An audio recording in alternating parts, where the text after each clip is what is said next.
So what does that look like?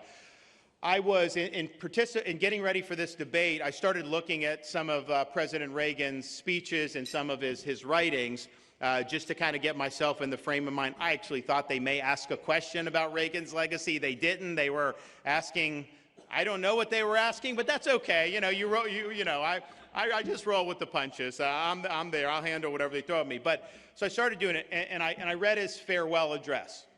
And he talked about a lot of the things that they were able to accomplish. Of course, he was all on the brink, which we may not have known right at that time, but he was on the brink of seeing the Berlin Wall fall down later that year in 1989, and really marking probably the greatest achievement that a president's had in the last 50 years, the dissolution of the Soviet Union and the collapse of the Berlin Wall. So he's reflecting on the successes, reflecting on that. And it occurred to me that that's a great way to think about a campaign right now going forward.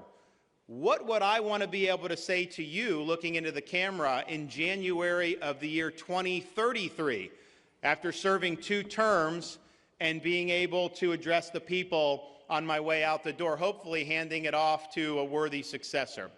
And I think what I would want to say is a number of things. One, we will be able to say that we have restored the American dream in this country. People that work hard can get ahead again. Government is going to get off your back. We're not going to let the bureaucrats run our society. We're not going to let the left politicize our economy and deny you the chance to make the most of your God-given ability.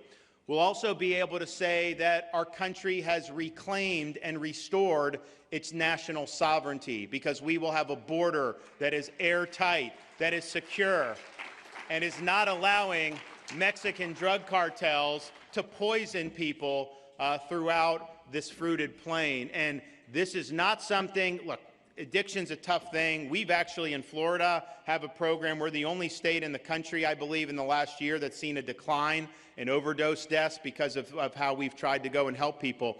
But the thing about the fentanyl is it's getting people who are not addicted to drugs, who maybe try one pill at one point in time, and if that pill is laced with fentanyl, that could be the end of their lives. And there's mothers across this country, not just in border towns, who have lost kids because of what is going on. One of the reasons we'll have our sovereignty restored is, yes, I will change the policy. We're not going to let people in. Yes, I will do the border wall because I think it's important.